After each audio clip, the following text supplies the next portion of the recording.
Okay, I would like to call the public meeting of TCHC to order. And I'd like to say good morning. My name is Adele Imrie, and I'm the chair of the Toronto Community Housing Corporation Board of Directors. Today's meeting is a hybrid meeting, which is taking place in committee room number 1 at City Hall, as well as virtually using our WebEx platform. We are also live streaming today's meeting on YouTube. I would like to begin with an acknowledgement that the land we are on is the traditional territory of many nations, including the Mississaugas of the Credit, the Anishinaabe, the Chippewa, the Haudenosaunee, the Wendat peoples, and is now home to many diverse First Nations, Inuit, and Métis peoples. We also acknowledge that Toronto is covered by Treaty 13 with the Mississaugas of the Credit. We also acknowledge all treaty people, including those who came here as settlers and migrants, either in this generation or in generations past, and those of us who came here involuntarily, particularly those brought to these lands as a result of the transatlantic slave trade and slavery. We pay tribute to those ancestors of African origin and descent. So, in my opening remarks, I am very pleased to welcome our new board member to the board, Vanita Jawar Beatty, who's here in Committee Room 1 with us. Director Jawar Beatty comes to TCHC with a wealth of experience with 2 decades of executive leadership focused on risk management, strategy, insurance, operational management of complex properties with a focus on system and asset failure and building risk resilience, which will certainly be very beneficial to TCHC and the board. She has a BCom and certificates in electrical engineering, risk management, and construction law. Vanita is currently the COO of Encompass, a power and energy company. She is also president and board chair of the Toronto Insurance Women's Association. At Toronto Metropolitan University, Vanita is involved with... I have the ability to help people escape reality. Okay, sorry about that. Sorry, I'll start again. At Toronto Metropolitan University, Vanita is involved with the Faculty of Engineering and Architectural Science Mentorship Program for Women in Engineering. She also volunteered process forward in a very timely manner to enable us to fill this vacant seat with a very qualified candidate. So I would like to say thank you to Councillor Fletcher. So we have a very full agenda, and that concludes my opening remarks. As always, our board will vote by show of hands, and members of the public wanting to depute to an agenda item have the option of either submitting a written deputation, and the board today did receive 2 written deputations prior to our meeting this morning, and the public also has the option of participating in the meeting and deputing either in person or virtually, and we have a number of deputations this morning. So I will ask, moving on to the agenda, if there are any additions or deletions to today's public agenda. Okay, hearing none, I will ask if there are any conflicts of interest that any board member may have as it relates to any items on today's agenda. Okay, hearing none, I will ask if there are items that the board would like to have held. We are holding items 6 and 9. 6 is the Auditor General's report, and item 9 is a presentation. We have deputations on items number 7, number 8, and we have a deputation on 9 that's already being held, and number 10C. So Adele, it's Debbie. Can I hold 10A, please? I'm sorry, Debbie, I couldn't hear that. 10A. 10A. Okay. Are there any other items that any board member would like to have held? Okay, hearing none, can I have a motion to approve the agenda with the exclusion of item number 6, 7, 8, 9, 10A, and 10C? Nick, thank you. Debbie, seconder. Thank you. All in favor? Thank you very much. So we will now move to item number 6. And I will ask our Auditor General, Tara, are there any comments you would like to make first? No? Would you like to introduce your team publicly? Sure. Thank you, Chair. So we have recently conducted a cybersecurity audit of TCHC and TSHC, and I would just like to thank my team publicly, so Syed Ali, Gawa Mark, and Cecilia Jiang, and also like to thank management, Louisa Andrews, Linda Barrett, Ali Shahidi, and Deepan Shu. Thank you so much. Okay. And the board would certainly like to thank you for your time as well as your team. So we might really appreciate the report that you've provided to us. So if you have no other comments and there are no questions, okay, could I have a motion to receive? John and Vanita, seconder. Thank you. All in favor? Thank you very much. So we will move on to item number 7, which is the quarterly report to the Ombudsman for Toronto TCHC's Tenant Human Rights Complaints Procedure. And I think we have a deputation on this. Miguel? Do you want to speak first, or you want to hear the? Katie, it's up to you. No, I think we want the deputation first. Yeah, that's what I thought. Okay. Yes, please. Welcome. Good morning.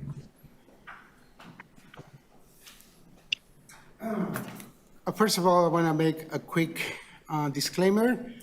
My reason being here is because I'm an Indigenous man and happen to live 220 Oak Street, and TCHC is my landlord. I hope that's clear. So thank you for this important report. It says that out of the 14 recommendations, 6 have been completed, which is good. I like to see, I also like what I see at the bottom of this report, the signature of our new CEO, who has taken at heart interest and he's willing to ensure that the 14 recommendations are part of the new policy. So I want to comment on number 2.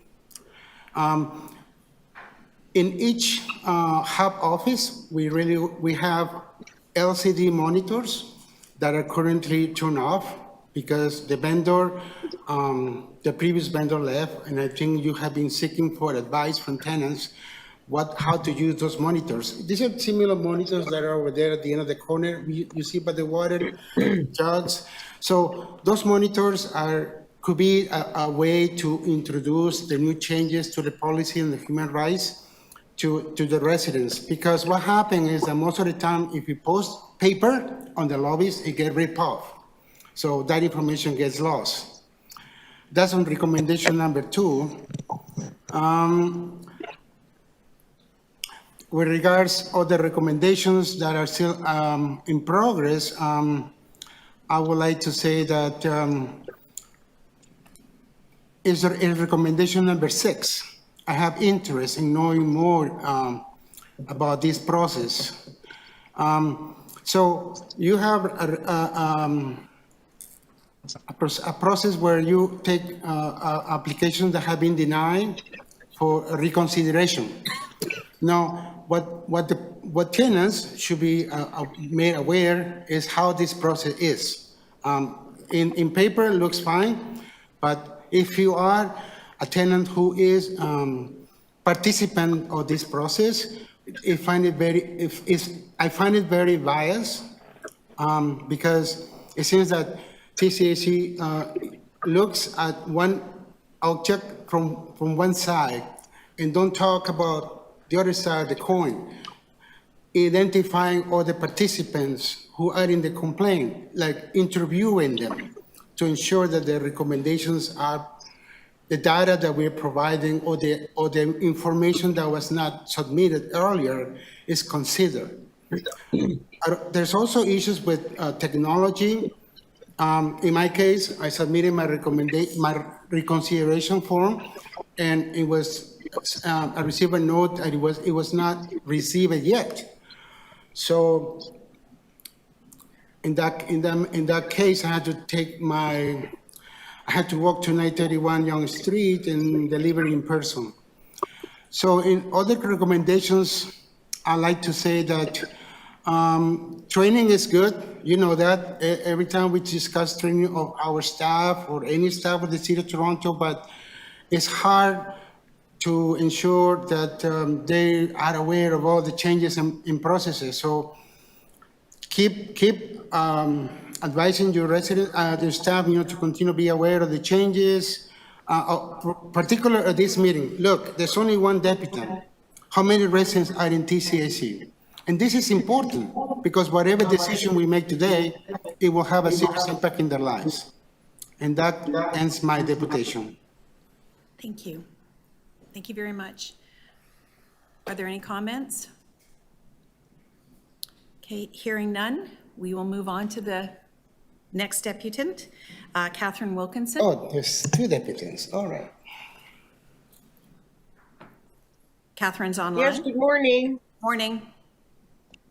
Okay, yeah, so this is an information report. It's an update. Yep. And I really wanted to speak to point 7. The interim tenant human rights complaint procedure directs staff, including subject matter experts and legal services, on how to document and respond to complaints. So we know that we've been missing that expertise. In 2014, we know the legal department took over the responsibility of overseeing the Office of Diversity, Fairness, and Human Rights, and it became inactive in 2016. So Toronto Housing has not replaced that expertise, familiar with the Ontario Human Rights Code. Our legal department has since had responsibility for managing human rights complaints for the past 8 years. Well, we have some excellent corporate lawyers, there's no question. TCH did not have this legal experience, expertise in-house. And as indicated by the Ombudsman, Toronto Community Housing does not have subject matter experts familiar with the Ontario Human Rights Code, which led to this investigation. As this report is for information, we'll wait to see how the final human rights complaint process will be managed and by who. At the June 25th board meeting, the quarterly report, similar to the one we're looking at, informed the board and stakeholders that the Ombudsman would be attending today's meeting to discuss his report. As this report is not on the agenda today, it would be appreciated if the board can inform the public if he will attend a future meeting. Thank you for your consideration. So I will speak to the Ombudsman. Because we had the Auditor General here today, time did not allow for the Ombudsman to attend as well. But yes, he will be attending, and we've been in touch with the Ombudsman's office, and he will be attending a future board meeting. Thank you. Are there any other comments as it relates to Catherine's deputation? Just for the board's information, the deputant's comments with respect to the lack of internal bench strength within the Legal Services Division dealing with human rights related issues. Prior to coming to, I don't talk about this much, but prior to coming to the city, or to TCHC, I worked 25 years with the City of Toronto, the Legal Services Division, bench strength that can provide advice to the corporation in relation to human rights code issues. And we do so regularly. Thank you very much for that clarification, Dara. So Katie, did you have anything that you wanted to speak to as it relates to this report? Unless there are questions about the content of the report, then no, I don't have anything to add. Okay, so are there any questions from the board as it relates to the Q1 report? Okay, Debbie, sorry, did you have a question? Yes, I did. Okay. I'm trying to read my own notes. I think that one of the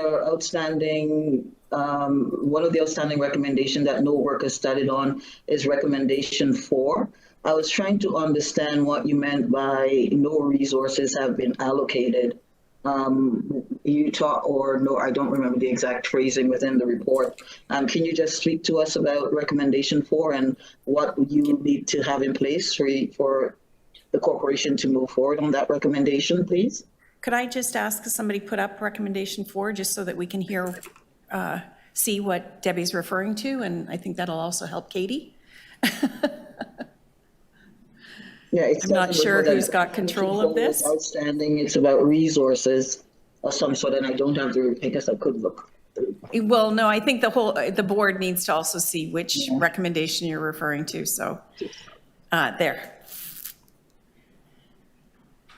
So recommendation 4, just for folks online, it's I at think page this- 24 of the Yeah. public meeting materials, is that TCHC should assess what resources it needs to ensure that it completes as a priority the project to update its human rights policy and human rights complaint procedure, and it should establish milestones and timelines to ensure that the update is completed without delay.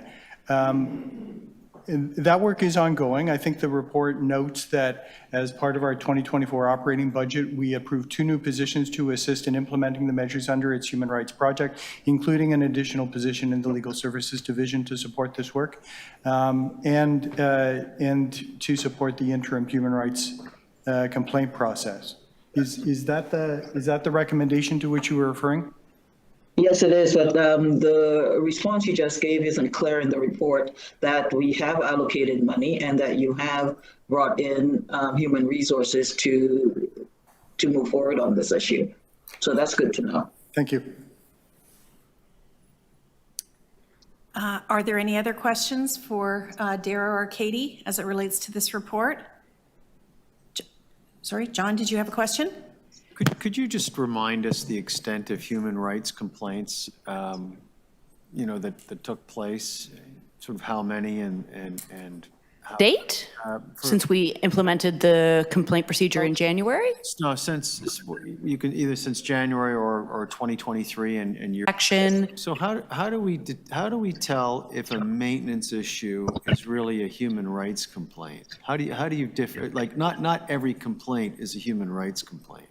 Well, that's why we have the procedure in place. So as we work through the procedure and gather information from the tenant and from staff, we, sort of figure out the true nature of the complaint, and then we provide a decision based on that. So it's true, we might get a maintenance complaint that says, this violates my human rights. Once we investigate it, we determine, no, it actually doesn't. Perhaps somebody, didn't follow up in a timely manner, but that's part of the investigation protocol.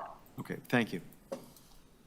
And just to add to that, a tenant can have a complaint that isn't a human rights complaint, but is nevertheless very important to the tenant and objectively.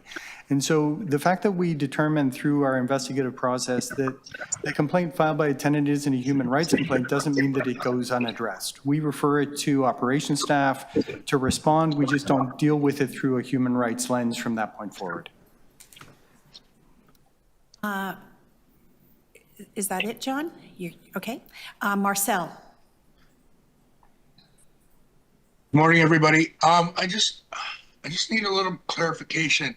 So supposing I lodge a complaint and you investigate it, what is the actual turnaround time? Because I know part of this whole thing was that tenants were nobody was getting back to them, and there was no updates or anything, so they were kind of left in the dark, and then it would go away kind of thing. So if I was to do a complaint and you investigate it, what is the turnaround time for it, and how do you inform me of the result?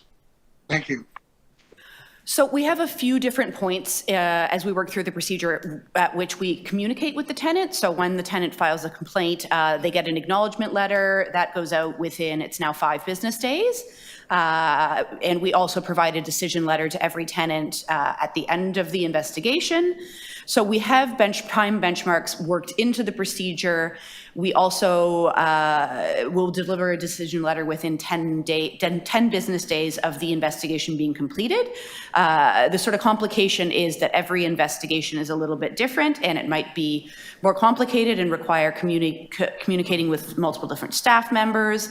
So we don't have a benchmark for completing each investigation because a lot of it depends on the tenant and the tenant's availability or staff members' availability.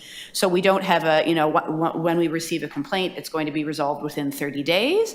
We just have timeframes that we can predict and that we do deliver on within the procedure. And that's all laid out in the procedure. It's also laid out in the detailed tenant guide that we've provided for tenants.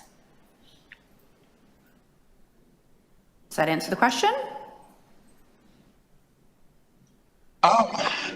It answers it a little bit, but it's also like, okay, so if you have to talk to multiple staff, like, is there like an ongoing, like a timeline it's to let me know about my complaint? How much longer, like, this is what you've done so far and this is the other things you have to look at? Like, would I be kept informed as the process goes towards conclusion? Certainly. So we would, if there is going to be a delay for some reason or another, a staff member who's necessary is on vacation, or there is some other reason why the investigation is a bit more complicated and we need more time to gather information. We tell the tenant, that it's taking a bit longer and this is the reason why, and we'll keep you updated. Tenants are also, welcome at any time to email us through the human rights email address and ask for an update, and we do provide an update wherever we're at in the investigation. So that TCHC is putting in place, and as well, later on the agenda for this public meeting, there is a human rights policy that TCHC is asking the board to approve. I would also expect that private landlords would not, as a rule, adopt those types of policies as part of their administration. It's different for municipally owned corporations like TCHC and municipal agencies that are associated with the City of Toronto and other municipalities. I think there is an expectation from the public that and our tenants that we will have proper structures in place to deal with these kind of issues. And as well, the fact that a landlord doesn't have these types of formal policies or procedures doesn't relieve them of their obligations under the code. You can't, as a landlord, ignore your obligations under the code, which applies throughout the province. But just with the service manager and rent geared to income, is there no obligation with the service manager to ensure human rights compliance, Tara? So I think our shareholder direction requires us, and again, I was differentiating between private landlords and organizations like TCHC. I would suggest that for a public housing provider like TCHC, there is a requirement certainly for us to have mechanisms in place like this. I know that. I'm asking about nonprofits that are under the service manager because there's RGI units. I would suspect that they are similarly obliged as providers of social housing to have proper mechanisms in place. But as I say, haven't done an environmental scan to confirm whether or not that is in fact the case. But I want to also just clarify that is there always a requirement for an accommodation, or are there times where it simply can't be accommodated? If somebody wants to move and there's nowhere to move, what happens then?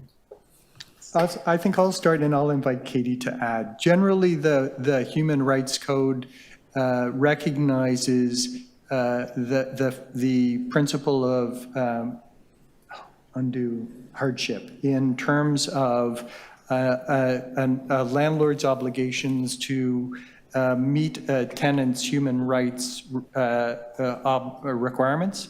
It is not a it's not a trivial standard. For a landlord to assert that they cannot accommodate a tenant's needs due to undue hardship is a fairly rigorous standard to meet. Having said that, to the point specifically, I think that you're identifying, to the extent that a tenant identifies that they need a new unit to meet their accommodation need, if that unit simply does not exist within the landlord's portfolio, that may be a circumstance that would justify either a landlord like TCHC saying, we simply can't meet your requirements, or we will continue to work with you as a tenant to address your needs going forward, and should a unit become available that meets your needs, we'll consider whether you're the tenant who has a priority claim to that unit given those needs. So it's an ongoing conversation. Katie, I don't know if you have anything that you'd want to add. I don't think so. Here, because we have a list of transfer requirements and that's not nested there and it's through the service manager. So I think we need to have the service manager at any conversations in the future. Agreed. And they're not here today, correct? No, they are not. No, I don't believe so. I'm just going to suggest that anytime we're having this conversation, the service manager should be there because that is, of course, they're service managing for the province. And then we have to look at many different factors here. Okay. And this is not the conversation about the Ombudsman's report, correct? That's later. No, this is the update on the Here, implementation of the Ombudsman's recommendations. It's not the Ombudsman will come at a later meeting. It seems odd to me that we're here because some of those issues, people said they wanted accommodation, then they didn't want an accommodation. Somebody wanted somebody moved because they said it was bad for them, but there was nowhere to move. These are just incidents that happen all the time. So I'm really confused. I understand about the obligation to take that as a human rights complaint. I'm not sure that we have the ability to act on every single one of these as a priority. And where it fits in the priority is a service manager discussion. If ordered to add somebody onto the crisis transfer or a transfer, we don't do that ourselves. So let's continue this conversation when the Ombudsman comes and have the service manager there too, perhaps, or the city manager. Sir, okay. Dara, Katie, no, you don't have anything, or you do have something to, no, okay. Yes, and I think it's something that the board has to understand. And when we get to the policy, we can talk about it again. Are there any other questions or comments on the Q1 report? Benita? Thank you. Through the chair, just a quick clarification. I see reference in your report, a comment on almost like an adjudication process or how an appeal process would work. Have any further details been sussed out or developed in that regard? Yeah, within the procedure, the interim procedure, which will soon become a permanent procedure, there is a reconsideration process. So a tenant, would receive a decision letter. If they disagree with the decision letter, they can then file a reconsideration request, and there are rules within the procedure for how we decide that reconsideration request. Same principle, they're going to get an acknowledgement and eventually a decision letter. Perfect, thank you. Okay. Are there any other questions? Okay, hearing none, seeing none, then I will ask for a motion to receive the Q1 2024 quarterly report to the Ombudsman. Benita, thank you. John, seconder. Excuse me, all in favor? Perfect, looks like it was unanimous. So we will move on to item number 8, which is the biannual update on Tenants First. And we have a deputant on this item, and I will turn it over to Catherine Wilkinson. Hello there. Hi. Yeah, I just wanted to make some comments in this report on Tenants First with regards to the single-family home asset transfers. I'm not sure where the heritage properties that Toronto Community Housing has fit within the arrangement of the City of Toronto. I understand that 191 Beverly Street, which is a downtown heritage house built in 1888, has been boarded up for years. It's probably got a potential market value of $1 million or more. Historically, Toronto Housing budgeted $2,000 a year for repairs to these single-family homes. This led to many properties being boarded up, and at one point, it was actually part of a real estate strategy to board up homes considered too costly to repair, thereby making them a potential sale property to generate funding for capital repairs. Toronto Community Housing has been criticized more than once in the media for boarding up homes. There may be similar properties still within our portfolio. Given the unique nature of heritage homes, it likely requires extensive repairs. So I'm hopeful that this particular property and others like it are now the sole responsibility of the City of Toronto. The other thing I want to talk about in this report is the transfer of properties.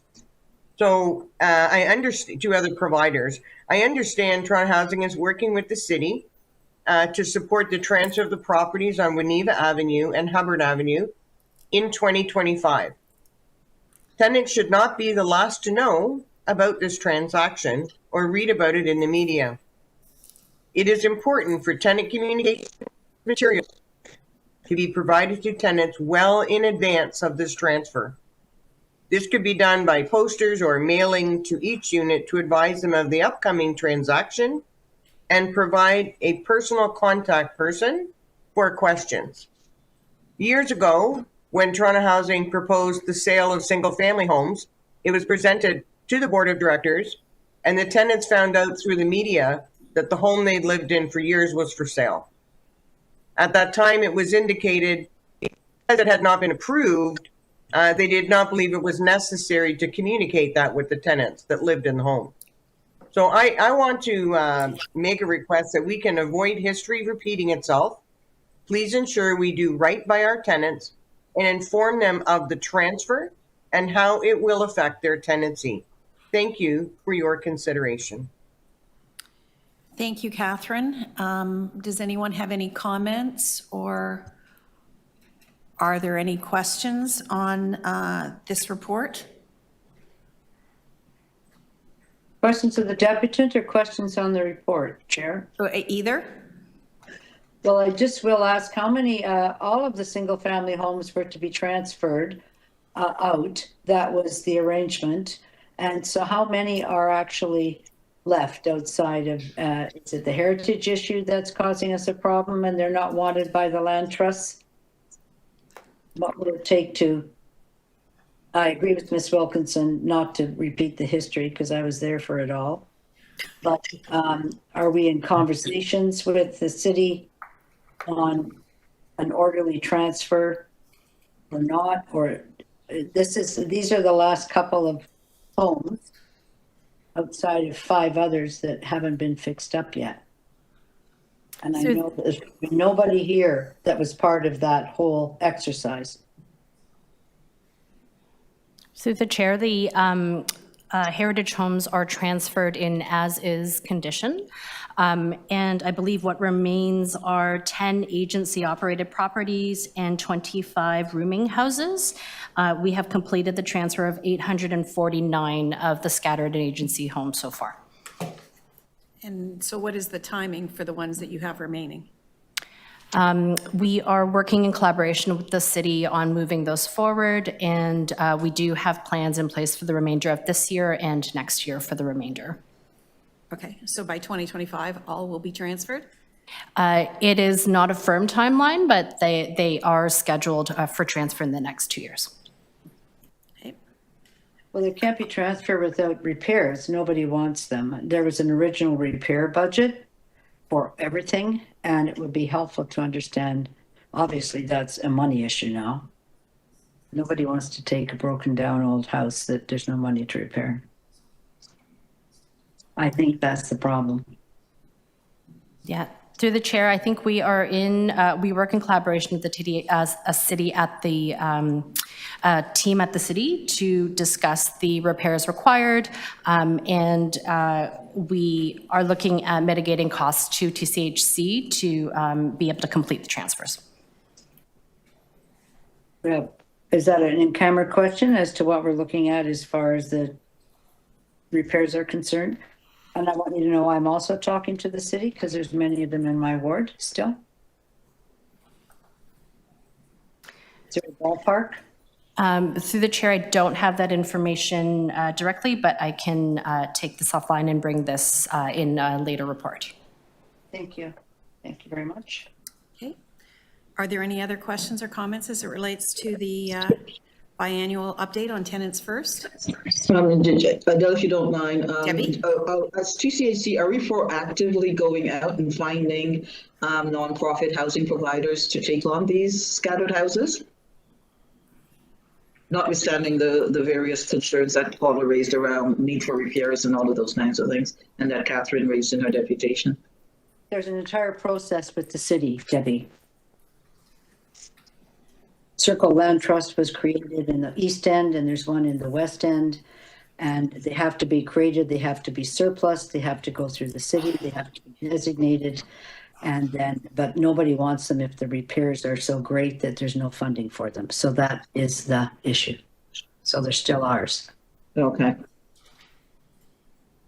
Sorry to interrupt, but I know this. I appreciate that. I was just trying to understand our role versus the city's role in You can't sell anything or do anything without money. permission, and the problem becomes who's going to fund it. Yeah. Okay. Ada, did you have anything you wanted to add to that? No, I don't. Thank you. Okay. Debbie, is the response clear? Response is clear, frustrating, but clear. Try transferring 800, Debbie. That was harder than. That's true. That was very hard and very difficult, and everybody should get big kudos for having saved 800 homes, most of them 3, 4, and 5 bedroom homes. And I'll just say, sorry to jump in here, but in all the revitalizations, we rarely are building 5 bedroom, rarely 4 and 5 bedrooms. These are massive homes for large families, and they were almost all lost by TCHC, and they were saved by the city. So I'd love to give everybody Catherine and I could walk you through day by day on this. Yeah, here, and kudos to the nonprofit providers as well who stepped in to take them over. They were created to take them over. They were never there. They were created as land trusts, and it was very complicated and very difficult. But that was through Deputy Mayor Bylaw and myself and others at the city. That's the process that we landed on in order to transfer the houses with money to fix them all. It's a great story. Yeah, need more of it. So Ada, you'll follow up on Paula's comments. I know in the past that there's been deterioration between the time that the houses were identified as to be transferred and when they were actually transferred. And I know TCHC has put in monies to, so if you can gather that information for Paula. So can I make one more point, please, here, because we might never get another chance, but the issue of state of good repair in our housing, the single family homes were always at the bottom of the list, and they were let to basically fall apart because they weren't considered important parts of the portfolio after TCHC became amalgamated. Every single one of those homes came from City Home because that was the model that City Home used. And that's the model co-ops use in the city. It's a model that others use. Wigwaman uses it. It's a single family home model, but it wasn't high on the list of Toronto community housing. So when they were transferred, many of them had tremendous repairs because it hadn't been done. And that we just need to acknowledge. I know you think state of good repair is very important, and that's one of the reasons why, because it costs us a lot of money. Thank you. Can I have a motion to receive the biannual update on Tenants First? Benita, thank you. John, thank you. All in favor? Perfect. Thank you very much. We will move on to item number 9, which is our tenant human rights policy, and we have 3 deputants on this. I will turn it over to our first deputant, Catherine Wilkinson. Yes, thank you. The report before you is to approve the human rights policy, and it's certainly timely, and we do need to do that. But I also want to identify that within this human rights report before you, it references the tenant transfer policy, and then it will be coming to the board later in the year for approval after it goes to the Tenant Services Committee in September. This may be because she's deputy. And while it's appreciated, that management have worked out what they believe the policy and procedure should be, but they did so without tenant consultation. And this is a great disservice to tenants, and it's also a violation of the shareholders' agreement. Presentation pages attached to this report, they're not numbered, making it difficult for directors to follow and tenants to reference. The chart in this presentation attached has been shrunk in size, despite reminders to staff to use a minimum 14-point font for accessibility purposes. We have to walk the walk. The tenant transfer policy is one of the most frustrating and misunderstood tenant policies. Well, only the words tenant transfer policy were used during the human rights policy consultation. So we didn't actually get into tenant transfers. It was just going to be a byproduct of the bigger picture. The first time Toronto Community Housing reviewed this transfer policy was in 2018. As a direct result of an Ombudsman investigation, the policy had not been reviewed for 12 years. And here we are, 6 years later, responding to yet another Ombudsman's report on the exact same policy for failing to accommodate human rights. I have nothing short of begged the Governance Committee to direct management to review company policies every 2 years, which is a standard governance best practice. I find the comments in the covering report around Ombudsman recommendation to enhance human rights support for tenants to be a little confusing. This is the Ontario Human Rights Code. It is not optional. Today, it seems we are suggesting if we adhere, or when we adhere to the legislation, it may increase the wait times to accommodate tenants who qualify under the code to be transferred. In the June operations report, Toronto Community Housing had 1,700 unrentable units used for various purposes, some are under repair, and 647 rentable units.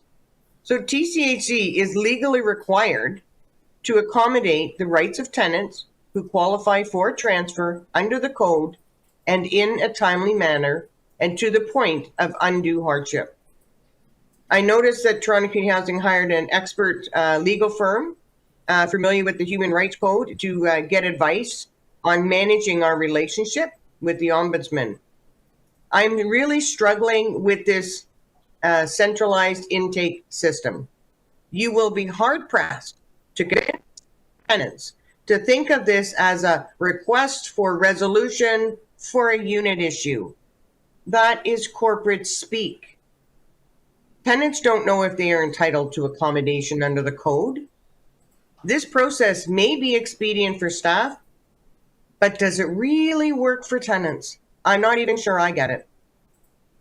Lastly, I would like to ask the board today to recommend that tenant consultations be held on the tenant transfer policy and procedure prior to sending it to the Tenant Services Committee for approval in September. Thank you for your consideration. Thank you, Catherine. We'll move on to, before we get into discussion, we'll move on to our next deputant, Anne Marie Tomlinson. I can see that she's online. Yes, good morning, everyone. Morning.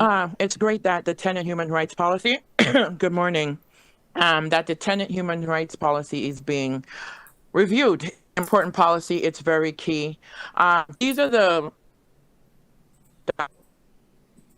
documents that I've been marking and looking at presently.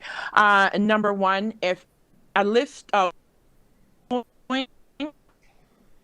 process, We're having trouble every hearing you, single Anne Marie. tenant should be given. Additionally, what are Anne Marie, it's breaking are up. you? One second. Let me change my mic. Okay. One I don't know if turning off your video may help. All right. Can you hear me now, everybody? Yeah, we can hear you now. Can you hear me? No. Yes, we can hear you now. Can everybody hear? Yes. Oh, no.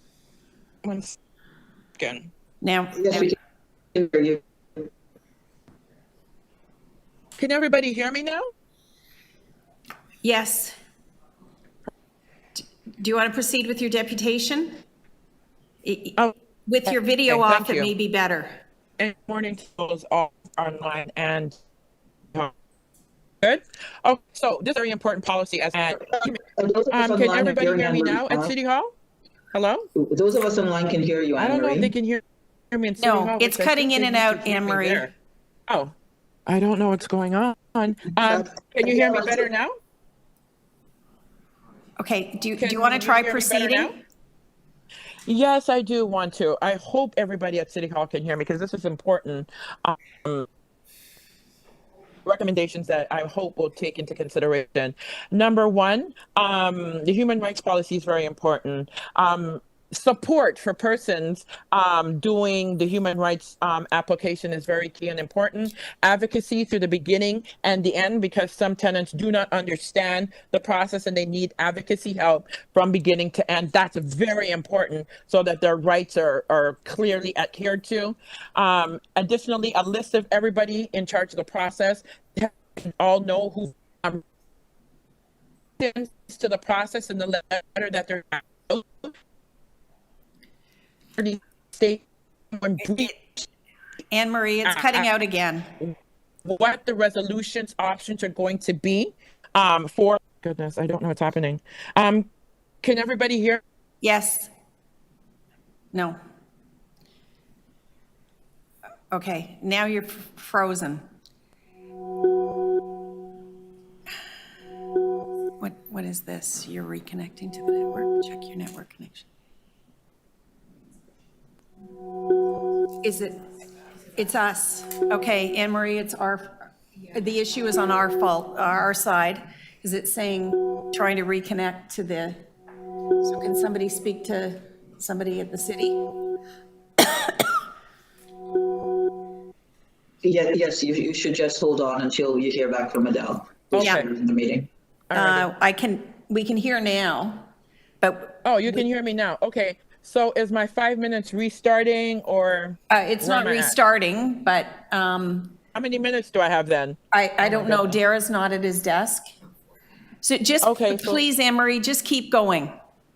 Okay. So, like I said, an advocacy for individual person to the whole process is very important, especially those struggling with mental health issues. Additionally, there should be a resolution in that letter. You have breached. These are the resolutions, and appoint one of the resolution to the person who has breached. Additionally, very important, evictions. We did not explain how evictions is a part of this process, and there was not a clear explanation of how it's relevant in this process. We definitely need to do that. If resolution is involved, we need to give them the power to have a resolution for the tenant, not to give a policy that doesn't work. If you breach, this is what your resolution is. This is what the recommendation is, and that should stay in the letter. Secondly, the human rights says you cannot eliminate certain people from the process. Everyone who breaches is applied to the act. So when it says in scope, at a section of scope that says not applied to TCHC with its employees, right? So we're going to have a clear definition of that, because our breach, no matter who you are, housing, if they breach, it applies to them. The tenant also needs to breach, and it doesn't cover Toronto Community Housing. Take it to the Human Rights Tribunal and do your application there against a party who has breached against you. And they are also entitled to independent advice from the process. If they feel like the process is not clear and they cannot understand it, they can get independent advice on that matter. Yes, the chart at the very back is unclear because the chart at the very back does not say, which in my diagram, which I've noted on here, who's going to be relations back to other resolution. What other resolution are they speaking to?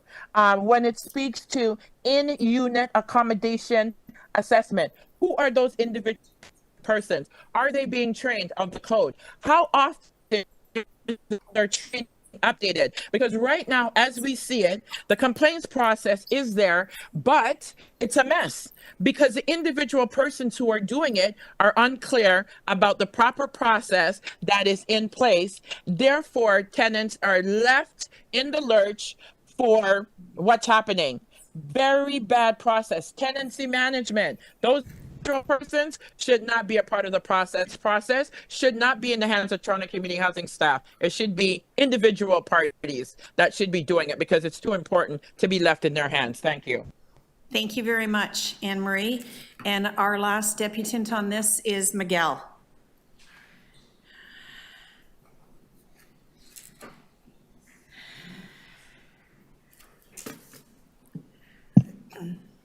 Thank you. I want to thank Catherine and Anne-Marie for sharing their thoughts. What Catherine said is correct, and what Anne-Marie has added. I won't repeat what they stated, but it makes a lot of sense that this draft policy perhaps be put on hold until the Ombudsman recommendations are completed. The tenant transfer policy is also done. And also the tenants should be consulted on this policy, the transfer policy that Catherine just mentioned. So I would like to request a second sober opinion before you go ahead and approve this policy draft, which is in draft, because we want to ensure what is the reason we're here. As Catherine and Anne-Marie and many of us know it, this is not the first rodeo that you have with the Ombudsman. You have been criticized in the past, and now in the present, we still believe that confidence in TCHC lags big time for many residents. They don't trust the process. And I fully agree with Anne-Marie that your human rights intake or whatever you have decided to do should be out of TCHC. So it is done impartially versus the corporate mindset, which is very narrow. And as I mentioned, the example of a coin, you only hear one side of the story.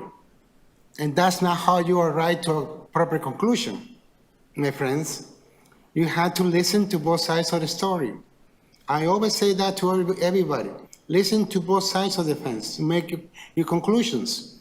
But if you still want to remain stuck to the old ways, to the status quo, you're not giving us that confidence. And I'm sure Catherine and Anne-Marie, and maybe my friend who sits behind me, a previous deputy who's watching from the sidelines, will agree that the confidence in the human rights process is very low. So again, I would like to also recommend, if you can make public how much Allaire Roland consultants / lawyers are being paid by the TCHC is paying them for engaging in consultation with the Ombudsman. That information should be made public. Because, lawyers will try to modify things around so it looks nice in paper. But if you have your process where you interview yourselves, staff versus staff, and you include the tenant in the middle or witnesses, it's a joke. So I'll be blunt with you. So my objection is that you don't go ahead with this proposal until you have all the pieces together, as Catherine and Anne Marie has recommended, and I recommended myself too. That is my interpretation for today. I mean, I have another one, but those are my comments. Thank you, sir. Did you have a presentation you want to do, or can I just open it up to the board for if they have questions? So we're in the board's hands. There are actually attached to the report two versions of the presentation. There's a short presentation, there's a long presentation. We will defer to the board as to how it wants us to proceed, as to whether it wants any presentation or to proceed directly to questions. I think, given the time, chances are in your questions, you're going to cover everything. Okay. Can I open this up to questions from the board? John? No? Okay, sorry, I wasn't sure if you were moving papers to get ready for a question. Are there any questions from the board? I don't know if this is live. It looks like, oh no, Debbie's moving. Okay. I can only see Debbie. She looked like she was frozen, so okay, so I had a couple of questions. So in the cover report, it talks about risks. I think also one of the risks, and Paula alluded to it in the discussion about item number 7, the inability for TCHC to actually satisfy all human rights complaints.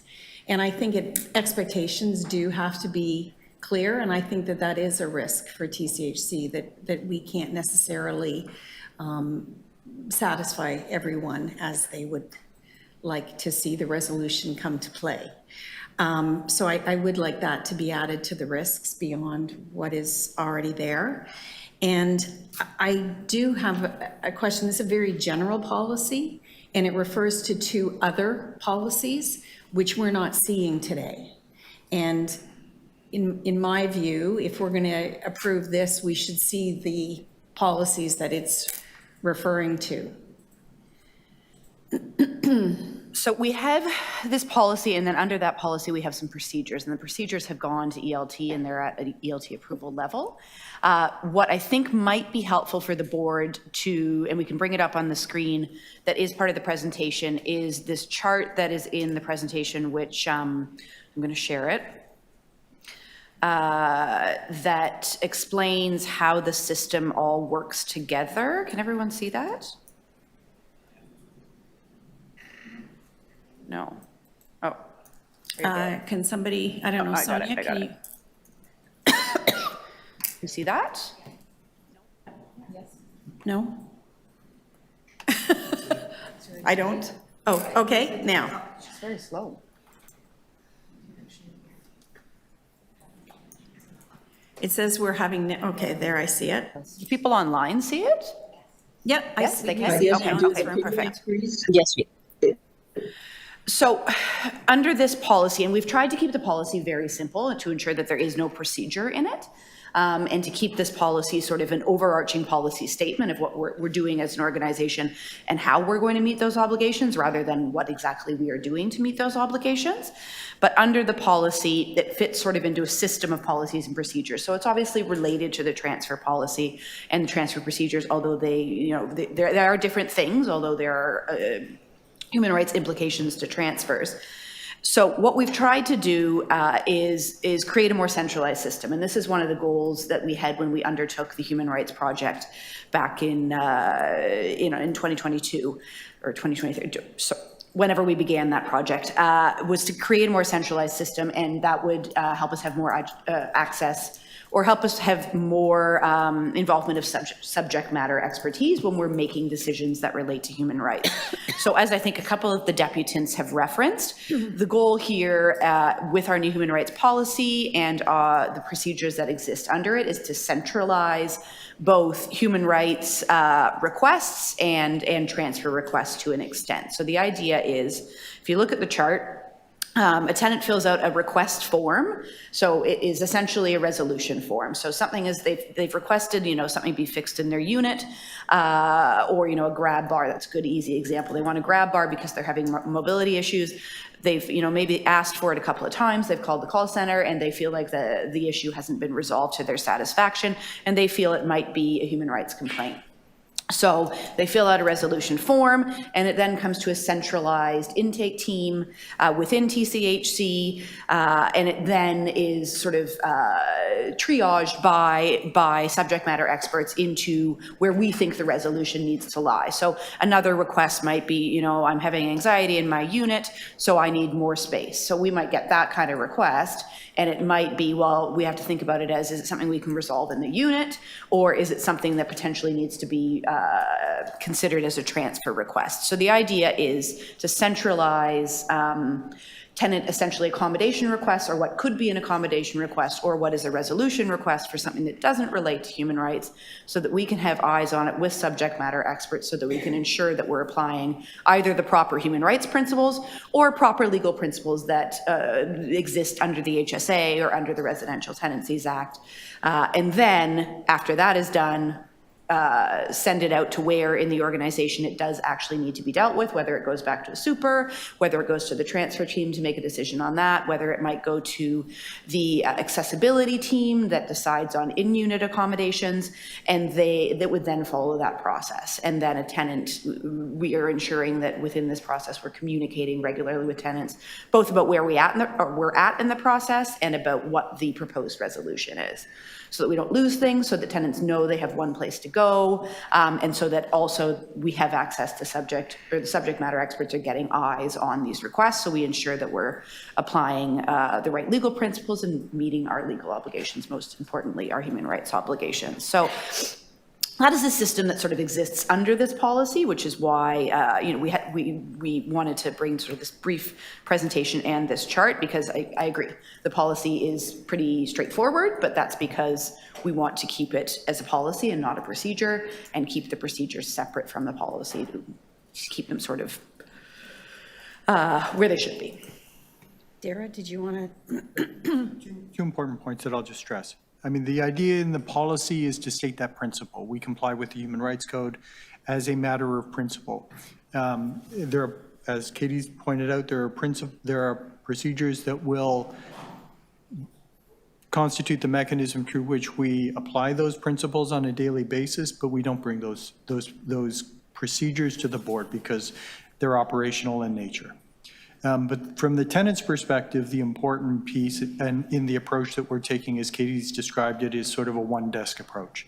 Tenant has one place to go. If they have a concern that they believe is based on a human rights issue, they don't need to try and figure out if it's a transfer issue related to human rights, do I go over here? They've got one place that they can go, and then we manage within the organization the process of making sure that the tenant's concern founded in human rights is addressed by the staff within the organization who have expertise in the subject matter of the concern. So transfer requests go to transfer staff. A request for accommodation in the unit go to different staff. We can manage that. All the tenant needs to know is if I've got a human rights complaint or a concern, I go here. And that's what the policy tries to establish. So I realize in the PowerPoint presentation, there's a lot of information that's not addressed in the policy that you're providing us today. I guess my question is that the actual policy refers to other policies. Is it necessary that we approve this policy today? I would rather see the other policies that are interconnected so that we understand the full scope, as opposed to just this little piece that just refers to other policies. And the challenge, through the chair, the challenge with that is that the Human Rights Code informs literally every policy that TCHC, we have an obligation, this policy speaks specifically to two. Our intention is to bring those back later in the year for the board's consideration. But if we were to try and apply this, the context of every policy, then we would be bringing every policy. That's not my question. My question relates to the two that you're referring to in the policy. And could we defer this until you're ready to bring those two policies and we do it as a package? Yes. Then that's what I would like to do. Okay. If that's okay. Agreed. Okay. So do we need a motion to actually defer this? I appreciate this, and I appreciate the PowerPoint that explains the policy or the procedures, and thank you very much. So can I have a motion to defer this until Katie and Dara can bring the other two policies that are referenced in there? Thank you. Vanita, Debbie, seconder, all in favor? Perfect. I'm presuming that's, I can't. Oh, Anne Marie's clapping. Sorry, I was. Perfect. Okay, thank you very much. So thank you, Katie. Thank you, Dara. So we will move on to item, excuse me, item 10A. I think, Debbie, you pulled this for discussion? I held it because I have one question, is how is this possible that we can overspend at such a level without any red flags going up? And what do we, and what has happened? Nick, I guess I'm looking at you as chair of BIFAC. I'm assuming that BIFAC was aware of some of this and this has been reported out to BIFAC, since your name BIFAC shows up a lot in the report. My question is how is this possible, this overspend? I'll defer to management to provide the fulsome update, but as discussed, a significant amount of discussion at BIFAC when this was presented at last meeting. Thank you for that. But I'll pass to management to address your points directly. So through the chair, thank you for the question. The overspend that the report outlines is related to the approved contracted amount. In terms of the spend hitting our fiscal budget, we would have had extensive discussions in 2023 related to the reallocation amounts for the capital program, the SOGR program, which implicated the DGR program. So essentially, we were overspent in operations to the tune of $3.7 million, and we were also overspent in terms of demand repairs on the capital side. So what the report outlines today is our failure to actually disclose to BIFAC and the board in terms of the spend related to the approved contracted amount. So what we were doing, to answer your question, Director Douglas, we were reconciling against the contracted year, but we were using incorrect parameters by which we were reconciling the amounts. And so we were looking to potentially bring a change order to BIFAC to represent this contracted year related to the spend. We've since been able to establish that we were using incorrect parameters to run that report. And so this would have been a retroactive change order, and instead we've opted to do a declaration that management did not appropriately manage the reporting related to the spend related to the contracted year. Thanks for that. And I really try hard not to get into operational issues here, but I certainly hope as a director that staff responsible has been held accountable.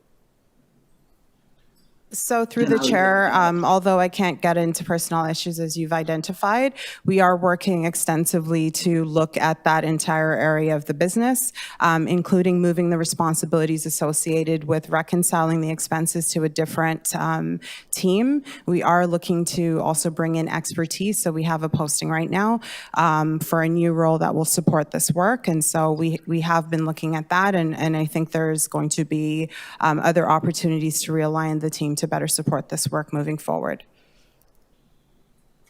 Other than moving into another team, what checks and balances are you looking at? This is phrasing. So regardless of as oversight. So through the chair, in, I believe it's page 62 of the package, outlines a series of actions. They include program reconciliation accountability. So speaking about the new team, dedicated team to look at this work, we are looking at standardized and automated reports. So historically, we haven't necessarily reconciled these expenses with finance. Finance is now at the table. And so we're looking at ensuring that there's segregation of duties in relation to who's actually running the reports, but also ensuring that we have financial oversight on those numbers. Regular variance and work order review, so working interdivisionally to actually look at the monthly variance so that we're managing to the approved contracted amount. We are looking at vendor contracts. So conducting a comprehensive review of vendor contracts across all programs to ensure clear provisions and enforcement of timelines. And then we're also in the process of implementing a work order triage that's allowed us to prioritize urgent work and emergency work. And so at this stage in this contract year, we anticipate that we will spend to budget, and we will continue to do so moving forward. So again, this is problematic because it was a historical issue, but we do believe in this contract year we've been able to rectify some of the concerns the board has had in the past.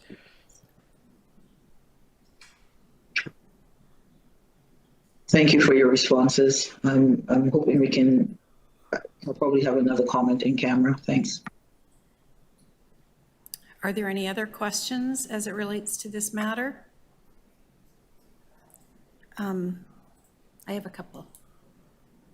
So I actually really appreciate the fact that you're not requesting that the board make a retroactive approval of a change order. I have a serious problem with that. I don't think it allows the board to properly complete its oversight role and our fiduciary duty. So this has been an ongoing issue for me.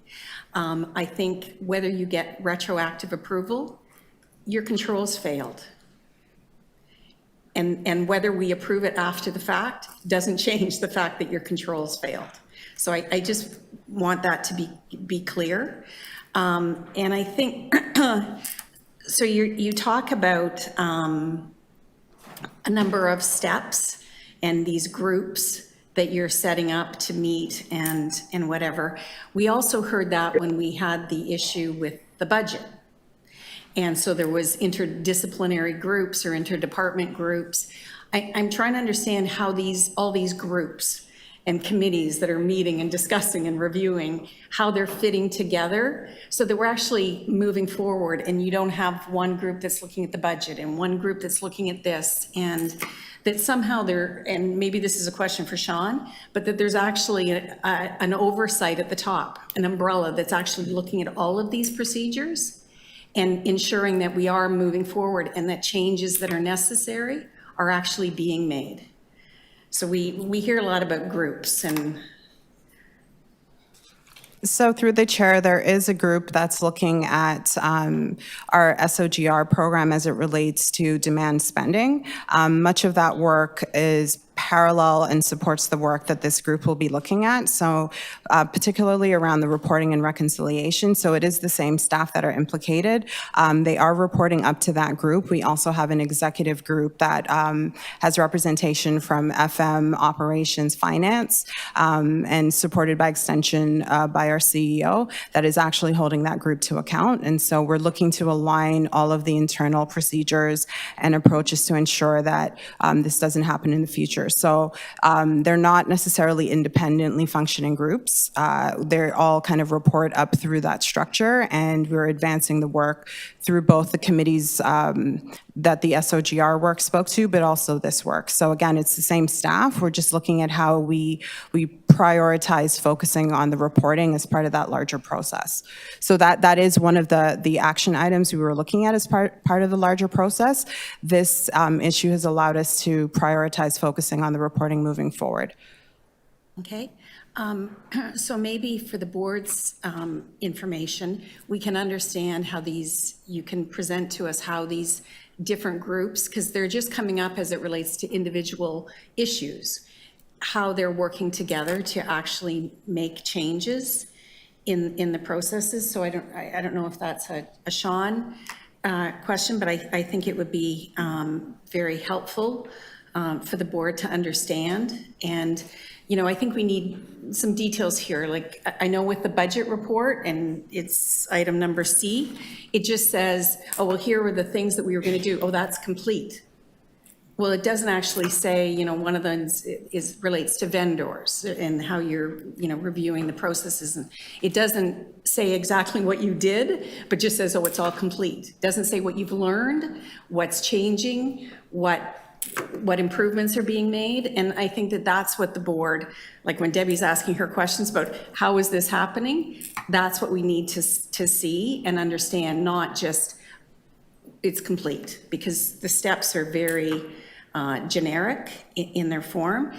I would say, and I don't know that this is, you know, I don't know if this is a step you want to take. I personally think you're being very naive. I know this analysis started in year 2 of your contract. I think you're being very naive to think that year 1 came in right on budget. That's just my personal opinion, given what you've told us about the work orders and stuff, and that you're just making these changes now.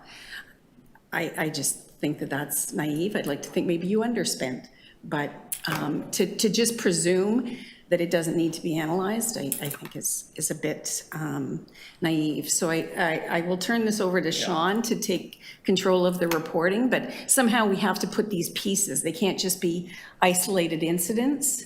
And I do appreciate the fact that, you know, I know that you're non-compliant with our financial oversight policy. And that's, you know, that has its own risks. My understanding is this is an internal policy and it isn't reported to anyone. It's just, you know, I'm hoping that this doesn't happen again, but I'm a little skeptical because I've heard that line before.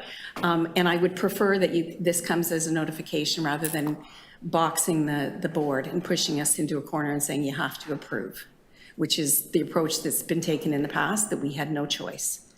So, Sean? Yeah, so through the chair, I appreciate the line of questions. And I'll say, first and foremost, obviously, we have to disclose if we become non-compliant with the bylaw, which is what this is trying to do.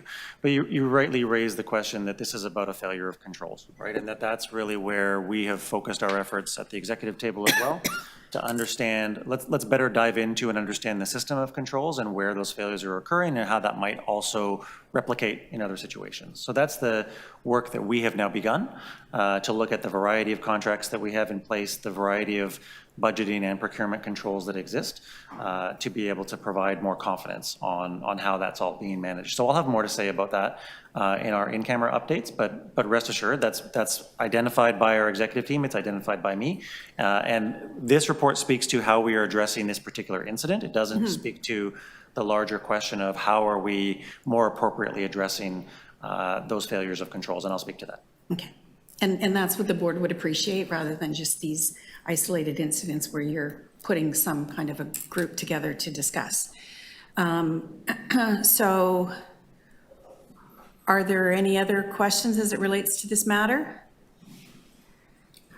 Okay, so not seeing any hands. I will ask for a motion to receive the Financial Reconciliation Demand General Repairs Program. John, thank you. Vanita, thank you. All in favor? Thank you. Madam Chair, do we have quorum?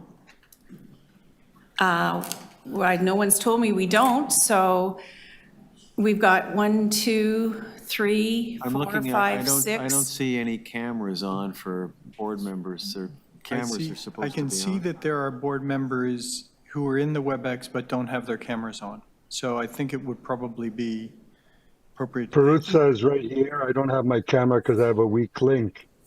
Okay. No worries. John, I'm here. I'm watching you, okay? Okay. Your every move. Thank you, Okay, Anthony. thank you.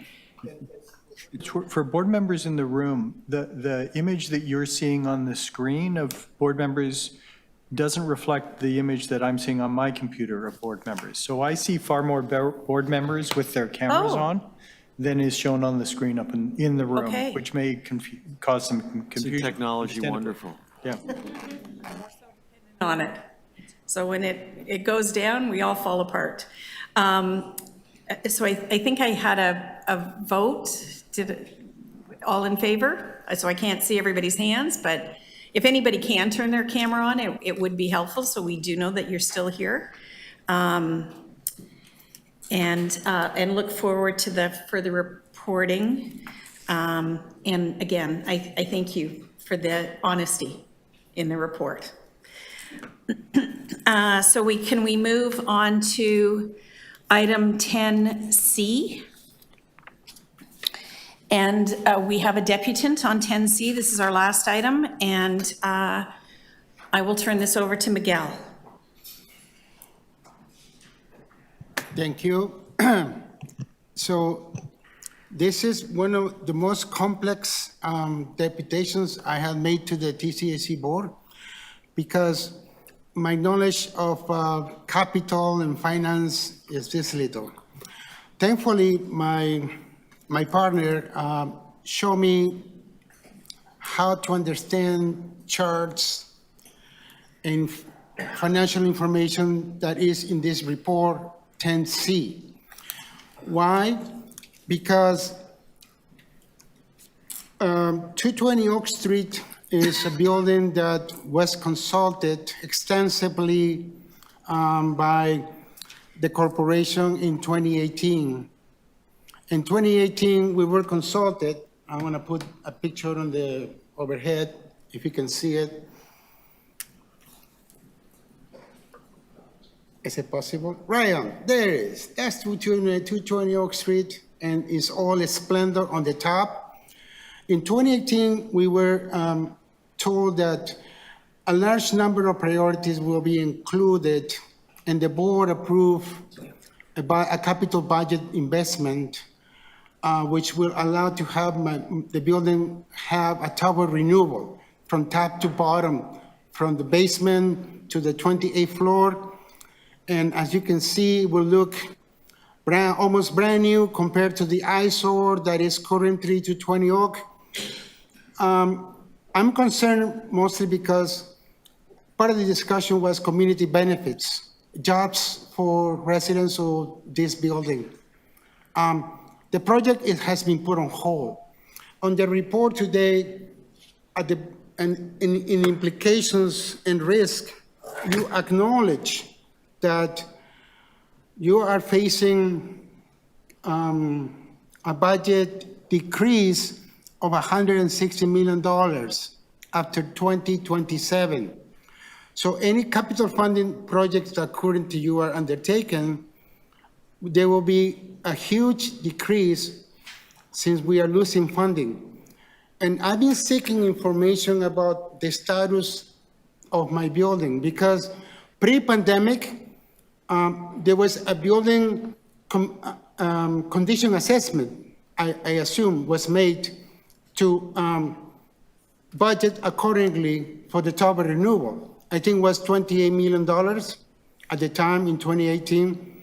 But in 2024, those priorities that were consulted, I don't think they will be able to be completed, since high costs, inflationary prices, post-pandemic will not help to get this project to go as promised.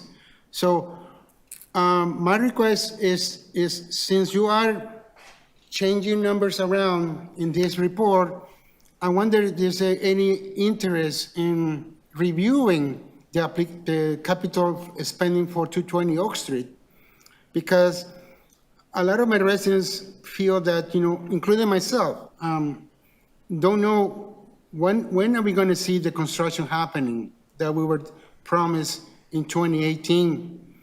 Knowing that in 2024 the prices have gone up, perhaps I decided on my own to do a freedom information request. It appears that Maresco, the company that came here on July 17th to the BIFAC committee presentation, has those records that is not willing to release it. I asked Alan Murray here next to me on the right hand if those records can be available, because I want to understand if it's a request for funding, we should be making it now to the city, to the general manager, as we're seeking proper funding for this building, because we cannot allow this to fall into disrepair. There are many promises, in particularly community benefits, which is my greatest interest, to see my residents have an opportunity to work and have a meaningful employment. And the other thing is that there is no reserve funds study done for 220 Oak Street. And that is what I've been told in the Freedom Information request. So is there a possibility that this board can authorize Alan Murray and ask Ameresco to release the building condition assessment done for 220 Oak Street? Because my only goal, my friends, is to help you. As you know, I'm an activist. I have been active in helping you guys in the past through the efforts of Ana Bailao, when we went over to Ottawa, when the Conservatives were in power, to seek funding for TCHC. Mr. Villa, can you Sadly, sorry, my time is up. There you go. Anyway, I was going to get political. Thank you. Thank you very much. Are there any questions as it relates to this report?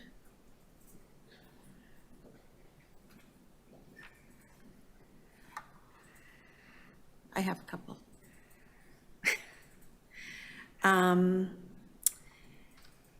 So one of my concerns is, and we discussed this earlier, I know we discussed it with BIFAC, there's just numbers on the page. We don't really understand when you're moving items out, what that relates to. So in the case of life safety, you know, you're taking out, I think it's 1.8 million, but you don't explain to the board what it is that you're either deciding not to do or whatever, so that we can understand and make, you know, informed decisions as to, is that the appropriate reallocation? And so we did hope that this report would include that information. I don't know if you want to speak to the case of life cycle. Through the chair, this question was raised at BIFAC in terms of the life safety. And I did confirm at the BIFAC meeting that we're not canceling any projects that, you know, are deemed high priority. So when we do look at reallocating, the reallocations can happen from a number of different sources. So there can be reallocation from overall budget contingency that is built into the budget at a high level. We also do have contingency within each budget envelope when it's established, when the budget is put together. And then we also have contingency within projects. So the first thing when we're reallocating funds, we would look at the contingencies to be where we would reallocate funds from when it's necessary. So it doesn't necessarily mean that we're canceling projects. I'm not saying that that can be the case. There may be times when we do have to defer a project. I hate to say cancel, because generally, you know, we would look at the priority of the project, and if there was a higher level priority project that came in, that we had to then defer that project, that can happen. But we do look at reallocating within the various contingencies from the different areas within the budget as a first piece. In terms of... Can I just ask a question as it relates to contingency? The transfer that you're making represents like 22%, more, almost 23% of the original budget. That seems really high to me for contingency. Like the original budget was only 8 million, I think. Is that not the case? And then you're moving out 1.8 million? So that represents 22%. I don't know what kind of contingencies. What do you use, standard percentages? What do you do when you're... We do take a look at each budget envelope, and when we're putting in the budget amount, again, the budget's done at an early stage, and I know that we've talked about this, and for 2025, we will look to, we will look for 2025 to further refine it as we get down the road. When the 2024 budget was done, it was done, around this time of the year, and then it wasn't changed as it moved down towards the, as we got towards the year end. We will look to change that process, so there may be alterations that are done prior to it actually being what we'll call the final budget. That's not something that we've ever done before. Absolutely, it's a in-process improvement that we'll do for 2025 to try to make sure that the budget envelopes are as close as they can be to what's actually going to be needed. It is ever changing though. We do get projects every day where something can happen, that they can get delayed, and then we have to react to that, and we do have to make changes on it. Like off the top of my head, I can think a number of projects that have been delayed through things that are not within our control. Like, for example, motions being done at council to put a project on hold, a community group that agreed to be out of space that we're renovating by a certain time, and there's still negotiations going on with them to try to have them exit the space so that we can then get in and do renovations. There's all kinds of different things that do happen. So all I ask is that when you bring these, they're just not numbers on a piece of paper, that you actually explain what what funds you're taking out of a line and why you're taking those funds out and where you're putting it in, so that we understand, why you're putting it in there as well. So we had discussed this before, and so I would like the subsequent reports to come with that detail. So it's not just, well, it might be contingency, it might be a deferral, it might be, the board, when we're making these decisions, needs to have that information so we can make appropriate decisions. Nick, I know you had your hand up. I have a couple of other questions, but did you want to speak to that question specifically? No, I wanted to raise the point which you did raise. Anytime, and Alan did mention, it was discussed that by fact, anytime capital is moved out of life safety, it needs an explanation, and certainly is a red flag or a question mark for us. So you both asked it, and Alan answered it, but it was also discussed that by fact. Okay, and my concern is just the percentage, because that seems very high. And the other reallocations were also significant percentages out of the budget lines. My other question relates to the briefing note that is attached to this, that relates to the move-out procedure.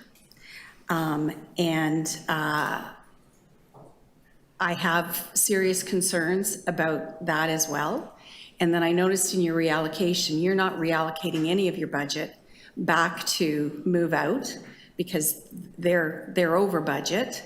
It's clear a lot of that is one time, but the report and the briefing note clearly says that they're not going to meet budget and that they're going to be over budget. But in your reallocation, that's not addressed. And my concern is you're taking a significant amount out of COXX, and, Miguel addressed it, that, you're going down from $200 and something million to $90 million. And if you're going to have the room to account for what hasn't been determined as an overspend in the move out. Through the chair, thank you for the question. We have been working with Nadia and the operations team to understand what their requirements will be for the rest of the year. You're correct that it's not addressed in this reallocation report. We will work with them, or I shouldn't say will, because we have been working with them so that we can reflect it in the next reallocation report.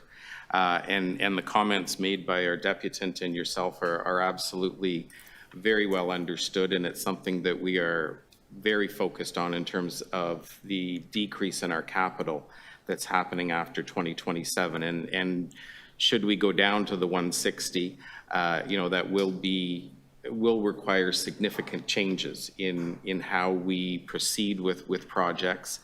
On a more positive note, I definitely know in the 2025 budget process, again, we are reiterating with the city the capital that we do believe that we require. And there was also, to help strengthen that, there was the asset management plan that we participated in that was completed by the city, which indicates that we should have over 300 million each year. So in the 2025 budget and for future budget years, we've indicated that in our 2025 budget submission that we're working on with our finance department, as well as we also have noted once again that the funding we have is nowhere near what we need if we want to obtain the net zero status, which the city is asking us to have for 2040. So we've been very clear that we're not funded for that, and we don't have the ability to actually meet that requirement. Obviously, projects that we're doing, there may be some already in the normal course of business based on prioritization that will help with our net zero, but we certainly are nowhere close to having the funding that we need in order to meet that net zero requirement for 2040. Okay. So can I ask,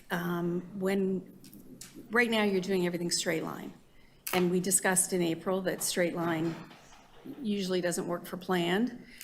It's not working for your move out because it's identified that there's seasonal fluctuations.